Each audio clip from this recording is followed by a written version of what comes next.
This is Duke University.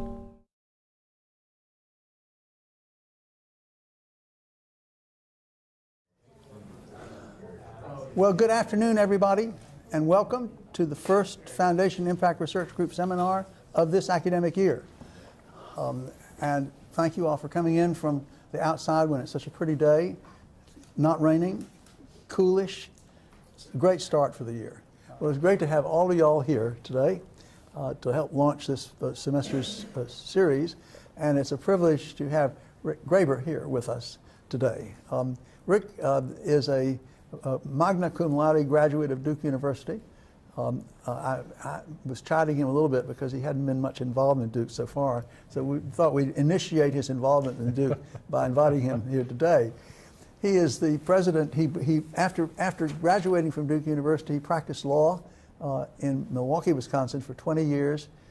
He has been, we should really call him Ambassador Graber, because he was the U.S. ambassador to the Czech Republic during the period from 2006 to 2009. He has also been in positions at Honeywell International, and both in Brussels and in Washington, D.C., and was the Senior Vice President of Honeywell for Global Government Relations. In his role as he's been president of the Harry and Lynn Bradley Foundation for about a year and a half, about a year, a little over a year? A little over a year. A little over a year at this point. And those of you who follow foundations know that the Bradley Foundation is one of the leading foundations in the country, focusing on, I would say, right of center, and which has been very much involved in a number of things, partnerships, for example, nationally with the Olin Foundation and other foundations, and I think not just foundations that are right of center, but foundations that cover the gamut with respect to the issues that they're working on. And he's going to talk a little bit today about that. It is, I think, probably fair to say that the Bradley Foundation is best known for what it's doing in the area of education, with vouchers and with charter programs, but I think especially with vouchers. Mm-hmm. And so it's a great opportunity for us to learn more about what the Bradley Foundation is doing, and even more, get a chance to meet Rick and have him here more often. So, Rick, thank you very much for coming. It's a great pleasure to have you here. Great. Well, thanks so much for being here today. This will be great fun, and I'll talk at you for a little while. Don't hesitate to interrupt along the way, and then I look forward to a conversation after a few remarks. It's great to be back at Duke. Our younger son went to Duke, and we've got a lot of North Carolina in our blood. Our older son went to school just down the road in Wake Forest, both undergrad and law school. We thought you were going to say Chapel Hill, but that's... No, I wasn't. I'm smarter than that. Is that a little bit better? No Absolutely. comment. Absolutely. I'll date myself a little bit. Joel actually was here when I was here in the mid-1970s. Actually, I think came here a couple years before I arrived as an 18-year-old in 1974. Duke was a different place then. This building didn't exist. Terry Sanford was the president. I remember very clearly in 1976 when, I think it was my sophomore year, when President Sanford ran for president of the United States. And I remember the primary with Jimmy Carter very well. It was my first election voting, so I do have a lot of memories of that particular time. But a very different place. Great to be back here, and it's amazing just walking around, seeing what's happening at Duke. Building everywhere. It's a different place, but in some ways it's the same place. It's very funny. You talk about buildings. When Terry Sanford became president of Duke, he made a public statement. He said, you know, the one thing Duke doesn't need is more buildings. And within the space of his 15 years as president of Duke, he doubled the number of buildings on the campus. So it just happens. It does. It does. I guess I do have one regret, is I never signed up for a course with you. I should have done that. Well, I wasn't teaching this course before, so I guess that's a slight excuse. I was teaching mainly in the law school administrative law which I taught for 6 semesters and decided that I wanted to teach a course that did not change every 6 months. I told the dean I wanted to teach torts, which changed never, only by centuries. Right. A topic I thought I'd talk about today is, it's not a particularly new topic. It's about remaining true to donor intent. And obviously that's not a new concept. The idea behind donor intent is for the leaders of foundations to pursue a course of philanthropy that's consistent with what their founders would have done had they been at the table. We can debate whether or not that's important or not to remain true to donor intent. It's a fair topic. I happen to believe that it is important. I think founders and donors, funders created foundations for a reason. And I view myself, and I view hopefully people that succeed me, merely as stewards for what those people wanted to do. And yes, it's very difficult, particularly as time goes on, to retain a connection somehow with the people that were the originators of your foundation, the people that provide jobs for us now in our foundation. But nonetheless, I think it's important to try to do that in lots of ways. Robert Bork, I know, has analogized judges in interpreting the Constitution with the officers and leaders of foundations trying to interpret donor intent. And I guess you can either be an originalist or not. And again, I would come down more on the originalist side of that equation. I do think to try to put things in context, I'll spend a little bit of time on our foundation and talk about how we have tried to stay true to donor intent. As Joel said, I think it's not an overstatement to say that we're a leading funder of conservative causes, but with a very significant focus on our hometown of Milwaukee and Wisconsin. So we work a lot in school choice. Again, I don't think it's an overstatement to say that but for the Bradley Foundation, we would probably not have school choice, voucher schools, charter schools, to the extent that we do today across the country. We work a lot in higher education. We have a program called our Bradley Fellows Program, where we provide scholarships to graduate and postgraduate students across the country. We do a lot of work with individual liberties, freedom of speech, freedom of religion, rule of law, civil society. And by that I mean we focus a lot on the breakdown of families, the breakdown of neighborhoods. I would say that more of our focus in the civil society space has been locally than not, but we have done a fair amount of work across the country as well. We also have an affiliated donor-advised fund, and we can talk about that later as well. You're all familiar with donor-advised funds. They're like community foundations.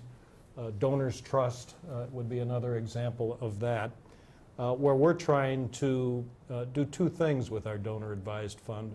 Created a community of like-minded philanthropists, people that are thinking similarly to the Bradley Foundation, and to augment what the Bradley Foundation is trying to do. I believe we're the only private foundation in the country that has a donor-advised fund affiliated with it. As far as I know, that is correct. And I would say right now it's a startup. The jury remains out as to whether or not this is going to be successful. My gut is it can work, but we're just going to have to see. That might be an interesting topic for later on. We are a foundation of about $900 million, just short of $900 million, which means if you do the math and you give away 5% a year, we're giving away $40 to $50 million a year. Since 1985, when we were founded, our aggregate gifts, aggregate grants now exceed $1 billion to about 2,000, more than 2,000 organizations locally and across the country. Go to the next slide. Ultimately, we owe our existence to two brothers, Lynd and Harry Bradley. These are two guys that were entrepreneurs. They were self-proclaimed tinkerers. They were gritty. They endured some spectacular failures as well as some equally spectacular successes. And they were born a long time ago. Wine Bradley in 1878 and Harry Bradley in 1885. It really is true that these two guys started with nothing other than $1,000 from Wine Bradley's mentor. His name was Stanton Allen, Dr. Stanton Allen. And with that $1,000 lined early on, and then later Harry started inventing things. And it was lined in Harry that invented controls, which regulated the speed of motors. And it was revolutionary at the time. And it was those early inventions that ultimately turned into a very, very significant company in Milwaukee called the Allen Bradley Company. You notice Dr. Allen got first billing for his $1,000, and it's lived on forever since then. But this company became a billion-dollar multinational conglomerate that was extraordinarily successful. Wine Bradley then passed away in 1942, and at that point there was a foundation established in his name.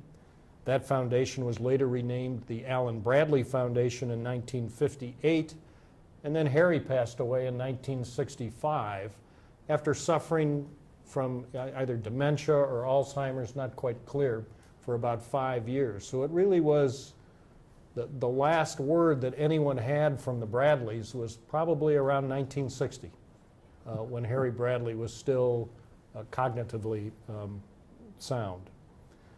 And it was 2 decades after the death of Harry and more than 40 years after the death of Lind when the Allen Bradley Company was sold to Rockwell International, which is where the Allen Bradley Company is today, for, at that time, a really big price of $1.6 billion.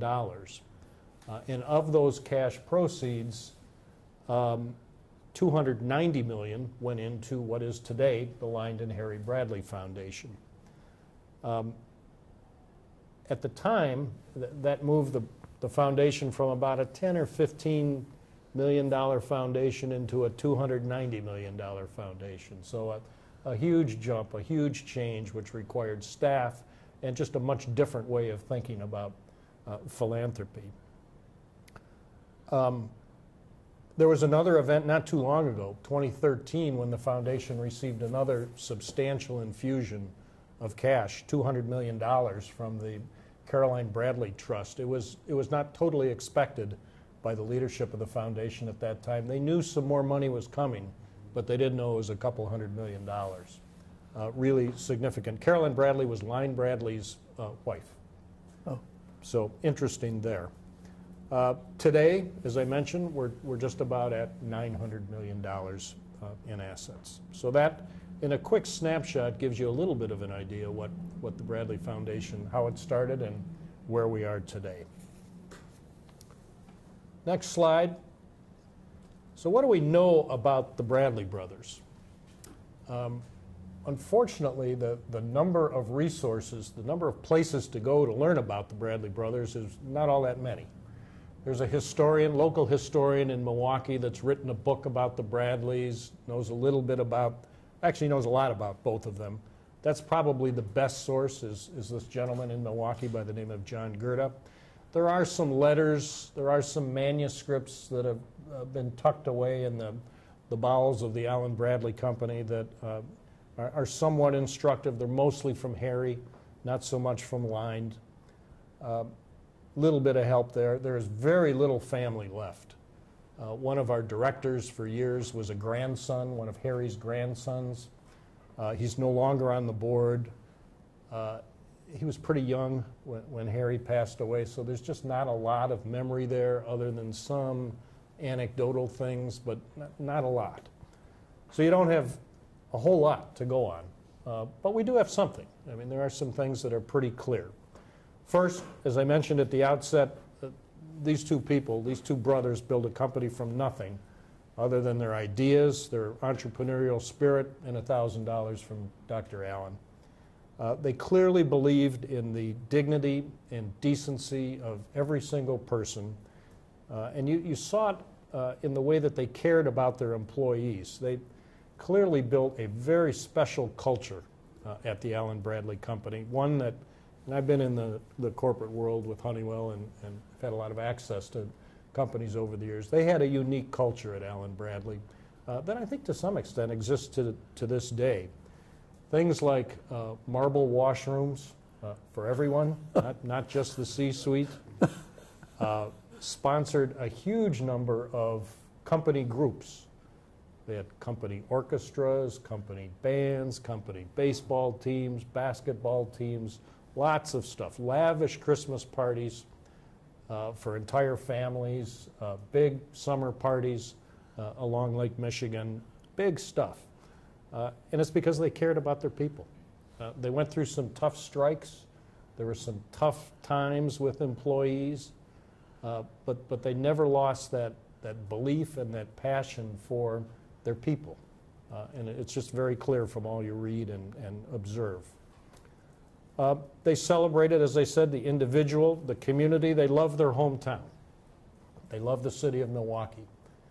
And I'm sure would have been very important to both of them that the Bradley Foundation maintains a pretty substantial footprint in Milwaukee and Wisconsin. And to this day, about 30% of what we give away each year stays in Milwaukee and Wisconsin. And that's been about the percentage for a long, long time. Some great stories about Harry. I said he was happiest at home in Milwaukee. In Harry's case, he was really happiest to be at home at the factory. He had an apartment above the factory in Milwaukee. If you've ever been to Milwaukee and driven past the Allen Bradley Company, it's got a huge clock face that you can see from all over the city. Harry's apartment was just below that clock. And he spent the week there. He didn't sleep much. He loved to walk the floors and talk to the third shift at 2 in the morning. And his wife, Peg, would drag him to the far northern suburbs of Milwaukee on the weekends, which he hated, but he went. And then would always look forward to Monday when he could get back to the plant in his apartment below the clock. These are people that valued personal grit, self-reliance, hard work. As I said, they had plenty of setbacks. There were times when the company was on the brink of failure, brink of bankruptcy, but then it would turn around and they had some amazing successes through the war years and through the time that they were most intimately involved. One thing's important, though. They never looked for help. They never asked for help, except when they asked Dr. Allen to help out with $1,000. They never looked to the government. They never looked to really much to banks or anyone. They wanted to do it on their own. And in fact, they did, and they succeed spectacularly. They really encouraged making the most out of educational opportunities, felt strongly about education, although neither were college educated. In fact, neither were high school educated. Amazing. But they believed in that, and they believed that a better educated and better informed citizenry makes for a better society. And you could see it through some of the early giving that they did when the foundation was much, much smaller. They believed in robust social networks. They believed that one of America's greatest strengths was just the sheer volume of voluntary organizations, voluntary groups and associations. And again, you could see that, the importance of that, through the many groups that they sponsored through the Allen Bradley Company. They strongly supported an environment of political and economic freedom. They worried a lot about government overreach, overregulation, and we've translated that today to be a belief in limited government, in free markets, again, in limited regulation. They certainly were committed to preserving and defending traditions of representative government and private enterprise. I wonder how they'd feel about the massive amount of government subsidies we see today going out to various business entities. Just in the state of Wisconsin, the state of Wisconsin just entered into an agreement with Foxconn on a promise of 13,000 jobs, which is huge for southeastern Wisconsin, but at a substantial cost to the state, billions of dollars. I wonder what Harry and Lind would have thought about that. I suspect they wouldn't have approved. But that's a whole other debate. You've got 50 states competing with each other, and what do you do if you're a state? Do you Do you just concede and go away on the purpose, on the basis of principle, or do you compete? Tough question. And then lastly, it was very clear that these two guys had very different personalities. Lynd was much more introverted, much preferred sitting at his desk, inventing and tinkering. Harry, very outgoing, life of a party, loved to dance, loved to be out in society as long as he could go back to his apartment under the clock at night. So that's what we know. Some, but again, it's distant. It's a long time ago, and that's one of the challenges I think we have at our foundation when it comes to remaining true to donor intent. So what does a foundation board, if we want to go to the next slide, and a staff do with that kind of information?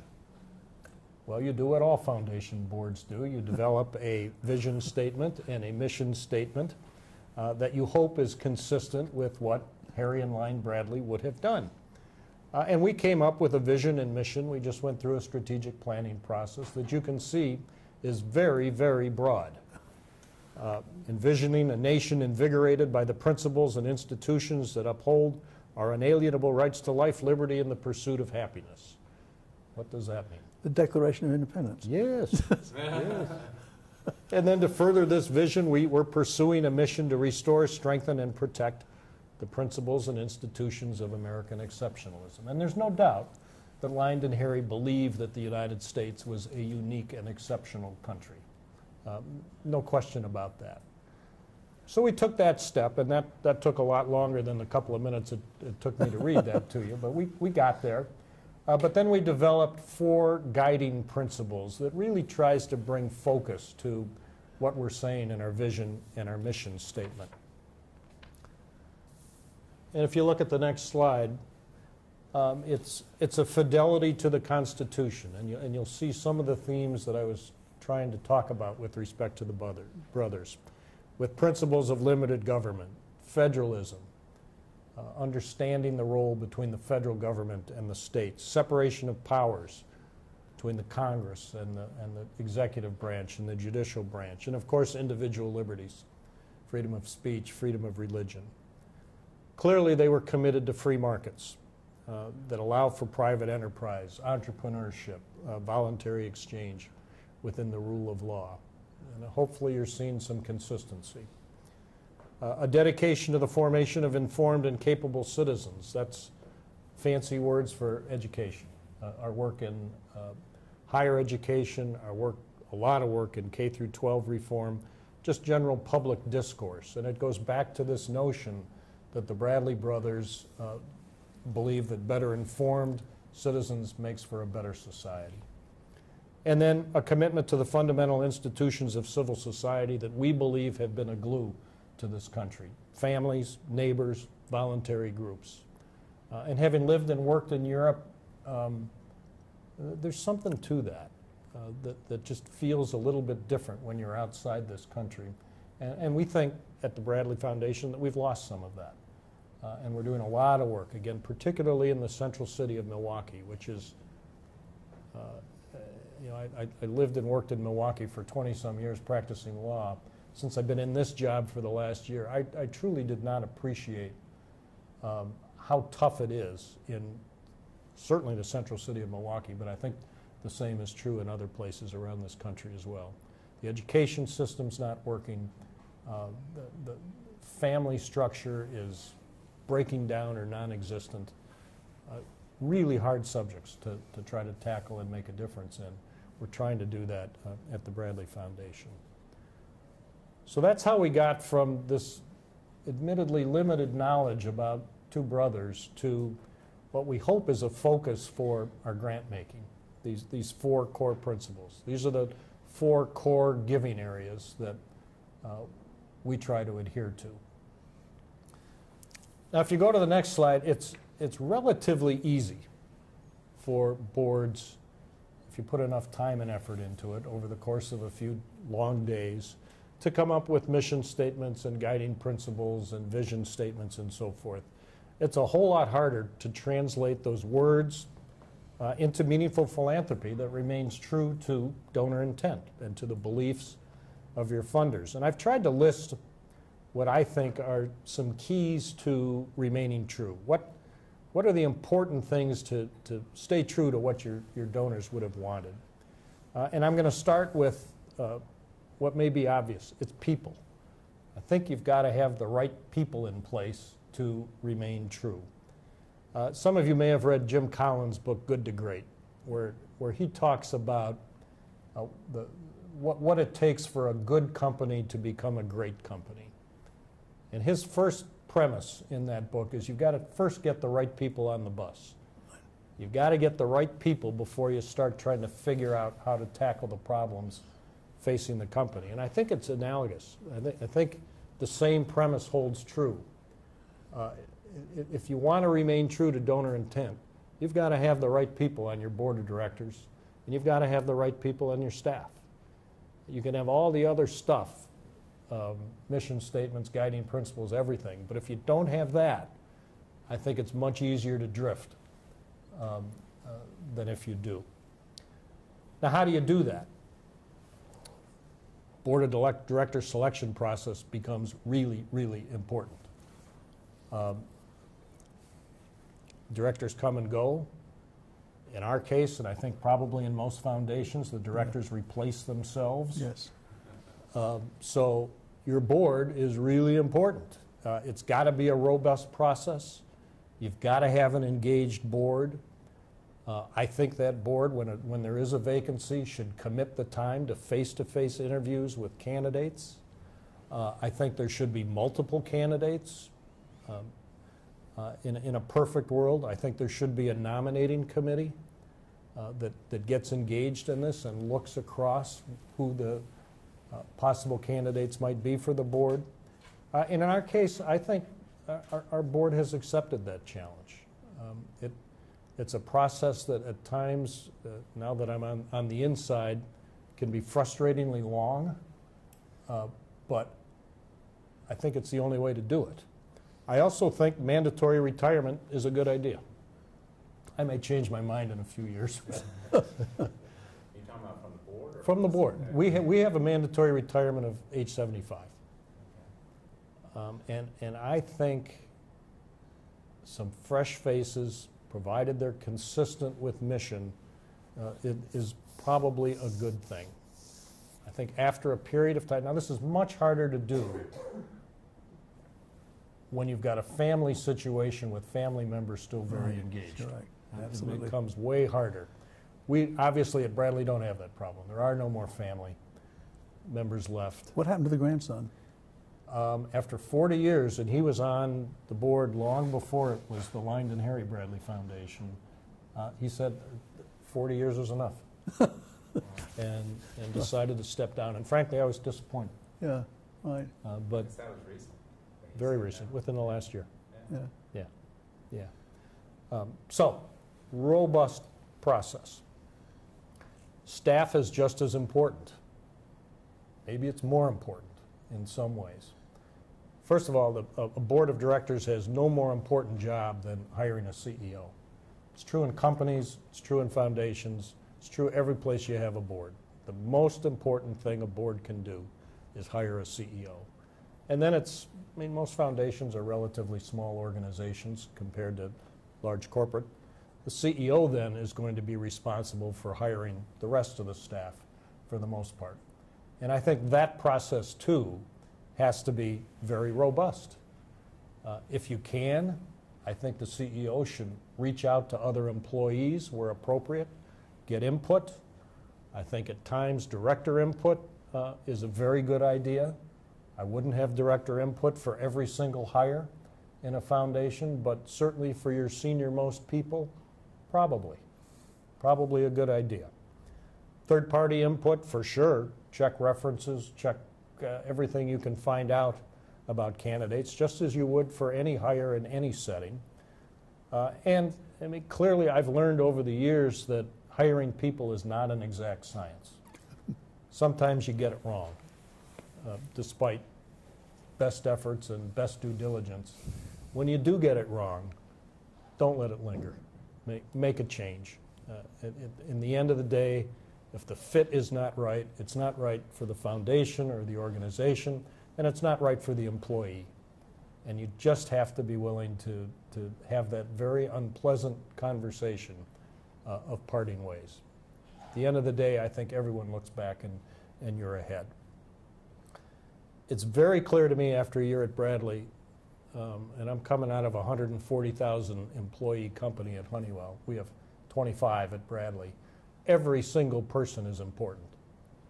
Program staff clearly is important. They're the ones that really do the business of the foundation.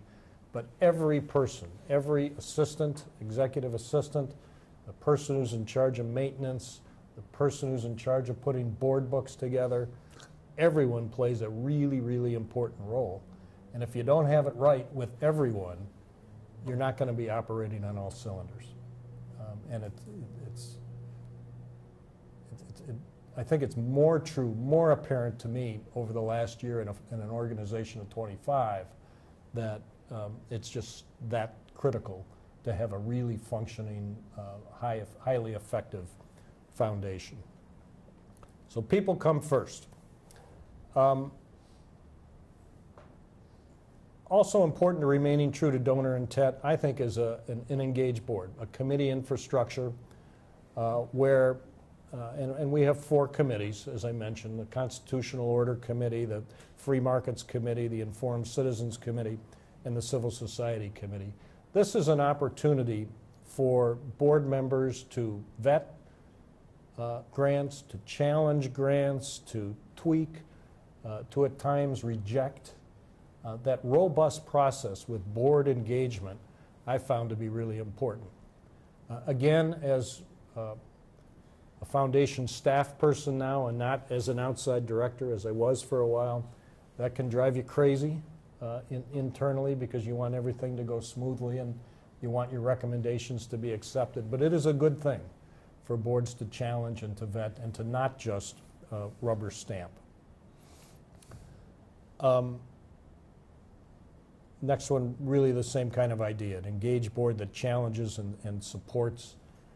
And I'll draw the contrast with another foundation board I'm on. It's called Kern Family Foundation, also in Milwaukee, a little bit smaller than we are, in the process of sunsetting over the next 15 or 17 years.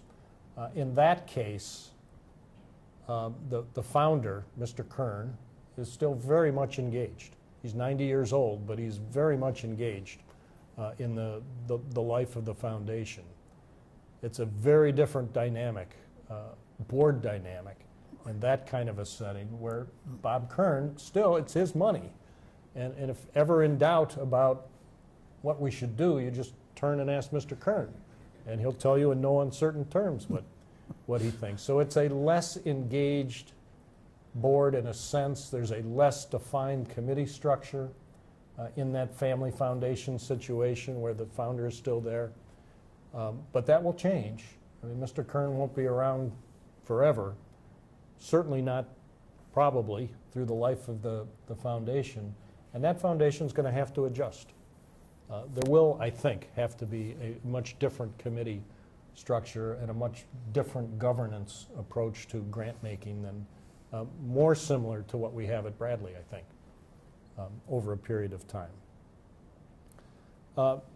We're talking at the board level. I think there also has to be a robust internal grant-making process at the staff level. I think you want your program team, and we've got 5 on our team, sitting in a room and talking and pushing each other and disagreeing and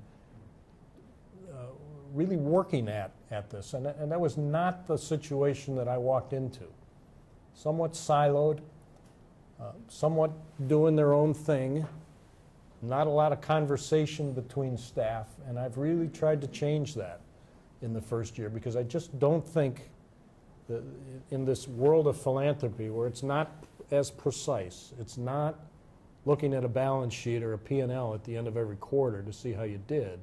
It's a much longer play, and I think that requires, to do it well, lots of conversation. And as I said, disagreement, pushing each other, trusting each other, and then coming to a consensus in your recommendations to the board.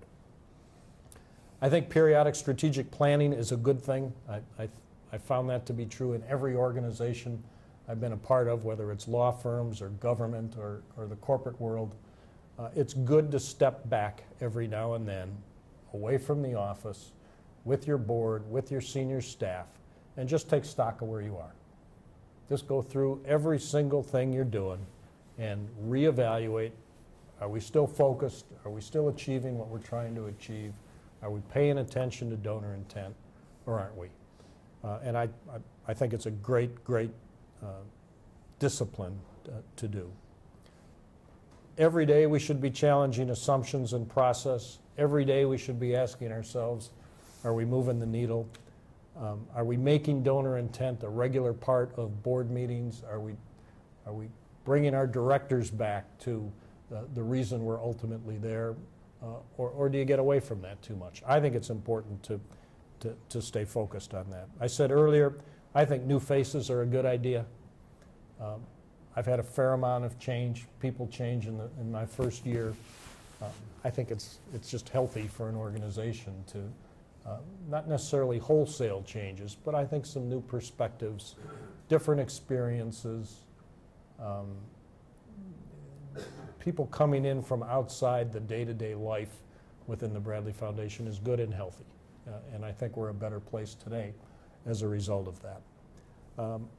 I think being self-aware is one of the most important things in any individual. I think you got to know your strengths, your weaknesses, and where you're weak, know where to leverage others who have those strengths that you don't have. So I constantly preach to our people internally to be self-aware, to think about that, to think about where you're good, but think about those areas where you need to be aware and you need to work at it. And where can you get help within the walls or outside those walls to make yourselves better. And then it's focus. Big believer in developing plans. I think plans have to be flexible by their nature, but I think there's got to be relentless execution. Adjust as needed, but focus on your plan. Focus, focus, focus. And make sure, again, you're trying to move the needle in the way that the Bradley brothers, in our case, would have wanted. I think leadership has to make donor intent a priority if you're to stay true. It starts with the leadership, certainly with the board, but ultimately everyone's got to buy into that to have a really smoothly functioning foundation. And I think you've got, going to the last slide, and then we can get to your questions, you got to recognize that there are constant challenges to this effort to remain true. Our case, obviously, we've got donors that have been gone for a whole long time that I never met. No one on the staff has ever met. And you're relying on fairly limited information, but you got to do your best.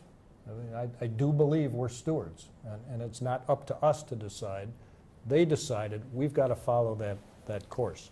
And again, I contrasted it with my Kern family foundation experience, where Mr. Kern is still very much engaged in the day-to-day work of the foundation.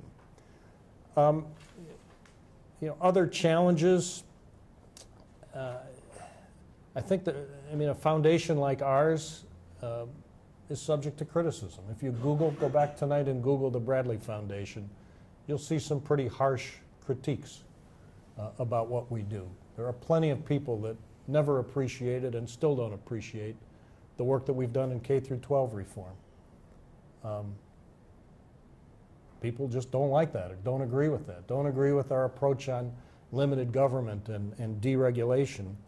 And I think it is possible to, people like to be liked. And when you're getting pounded in the press, and I see the clips every single day, there's someone taking a shot at the Bradley Foundation. Now, we're not at the level of the Kochs. We're well below that radar. But we do just as much as the Kochs. And you do take your shots. And I think there is a little bit of a wear-down factor that you've got to guard against. I think any organization is subject to natural drift and natural losing the edge. And that's why I think new faces are important. If you do something for too long, you're going to get a little bit comfortable. And I think it's good to be uncomfortable in what we're trying to accomplish.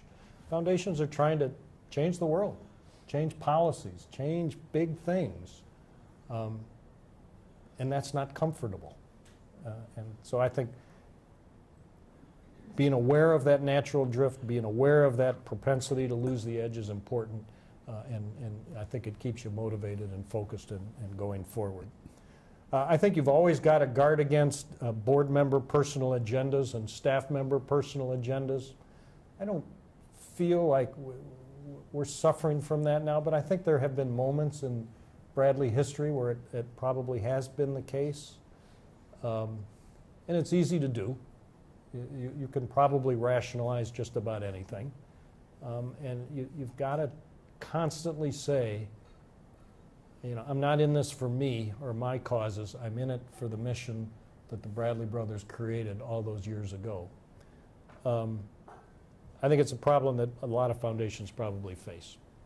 Staffs are really, I've learned, really, really powerful in foundations. You know, boards react to what the staff puts in front of them.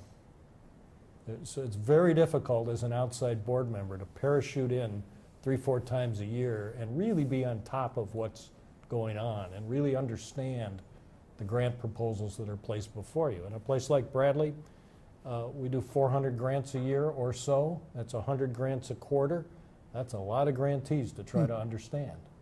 Really hard. So staff has a lot of power in a foundation, and you got to be careful with that.